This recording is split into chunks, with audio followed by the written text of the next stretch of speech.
Hello friends, எல்லோரும் எப்படி இருக்கீங்க? இன்றைக்கி தோசை மாவு நம்ம கரெக்டான மெஷர்மெண்ட்டுக்கு அரிசி நம்ம ஊற வைக்க போகிறோம். அப்போ நான் இதில் 5 கிளாஸ் அரிசி போட்டிருக்கேன். இட்லி அரிசி, 1 கிளாஸ் உளுந்து, 5க்கு 1 கிளாஸ் உளுந்து. நம்ம எதில் சேர்த்தாலும் 5க்கு 1. இப்போ நல்லா ஊறிடுச்சு.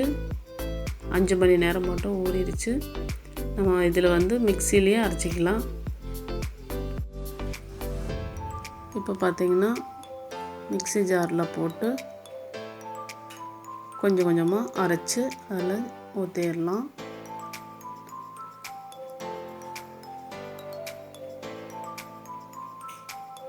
கொஞ்சமாக பருவருவாக இருக்கணும். ரொம்ப நைஸாக அரைக்க வேண்டாங்க. லைட்டாக பருவருப்போட எல்லா மாவும் இதே மாதிரி அரைச்சிடலாம். தேவையான அளவு உப்பு போட்டுக்கலாம். மாவில் நைட்டே உப்பு போட்டு கலந்து விட்டுருங்க. அப்போ காலையில் மாவு நல்லா உப்பி கரெக்டான பதத்துக்கு நமக்கு தோசை மாவு கிடச்சிரும். இப்போ மாவு நம்ம மிக்சியில் அரைச்சதுனால ஹீட்டாக இருக்கும். அந்த ஹீட் போன வரவு அடைச்சி வைங்க.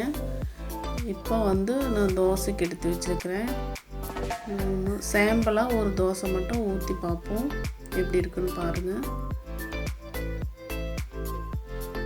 இப்போ காலையில் அது மூடி திறந்து பார்க்கும்போது பாருங்கள் எவ்வளோ நல்லா மாவு வந்திருக்கு. இப்போ சாம்பிளாக ஒரு தோசை லைட்டாக ஊற்றி பார்ப்போம். இட்லிக்கும் சூப்பராக இருக்குங்க.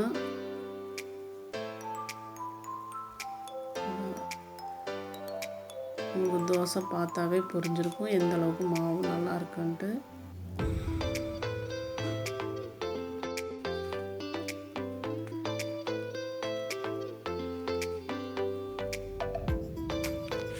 இப்போ தோசை எடுத்துடலாம். பாருங்கள், ரோஸ்ட்டு மாதிரி எப்படி இருக்குது பார்த்தீங்களா? உங்களுக்கு நல்லா மொறுமொறுப்பாக தோசையும் கிடைக்கும். இப்போ நம்ம கேரட்டு, பீட்ரூட்டு இதெல்லாம் போட்டு தோசை ஊற்றி பண்ணலாம். இப்போது நான் கட் பண்ணி வச்சுருந்த அந்த வெங்காயம், பெரிய வெங்காயம் போட்டிருக்கேன். அதுக்கப்புறம் பீட்ரூட் அப்படியே திருவி விடுறேன்.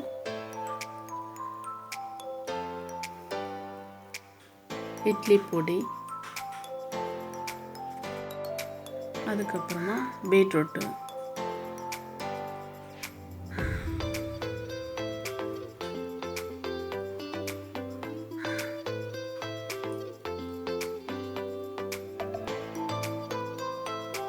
அதுக்கப்புறமா வெங்காயம், மல்லி இலை,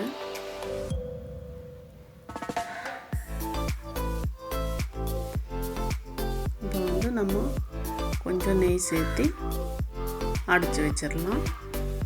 1 நிமிஷம் சிம்மில் வச்சு தான் நம்ம அந்த தோசை சுட முடியும். நம்ம இப்போ அடைச்சி வச்சிடலாம். பார்த்திங்கன்னா இப்போ எடுத்து பார்த்தாச்சு. இங்கே பாருங்கள், நல்லா வெந்துருச்சு. அந்த ஆவிலேயே அந்த நல்லா வெங்காயம் இதெல்லாம். இப்போ அந்த சீஸ் மேலே லைட்டாக திருவி விட்டுக்கலாம். சீஸ் பிடிக்கலைன்னா வேண்டாம். நம்ம தோசையில் ஒன்று ஒரு சத்து இல்லை. அதனால நம்ம குழந்தைங்களுக்கு, பெரியவங்களுக்கு இந்த மாதிரி ஒரு தோசை சாப்பிட்டாலும் போதும், வயிறு ஃபுல்லாயிரும். மேலே பட்டர் வேணுன்னா நீங்கள் சேர்த்திக்கலாம். இந்த சூடாக இருக்கும்போது கொஞ்சம் பட்டர் சேர்த்திக்கலாம். தோசை ரெடி ஆகிடுச்சு. இப்போ சட்னி வேணுன்னா நீங்கள் எடுத்துக்கலாம், இல்லைன்னா இட்லி பொடியே இருக்குது, அதோடு வச்சு சாப்பிட்டுக்கலாம். சூப்பராக இருக்கும். இந்த வீடியோ உங்களுக்கு பிடிச்சிருந்தால் லைக் பண்ணுங்கள், ஷேர் பண்ணுங்கள், சப்ஸ்கிரைப் பண்ணுங்கள். ஓகே ஃப்ரெண்ட்ஸ், நீங்களும் இந்த மாதிரி ஹெல்த்தியான தோசை செஞ்சு சாப்பிடுங்க. கண்டிப்பாக சூப்பராக இருக்கும்.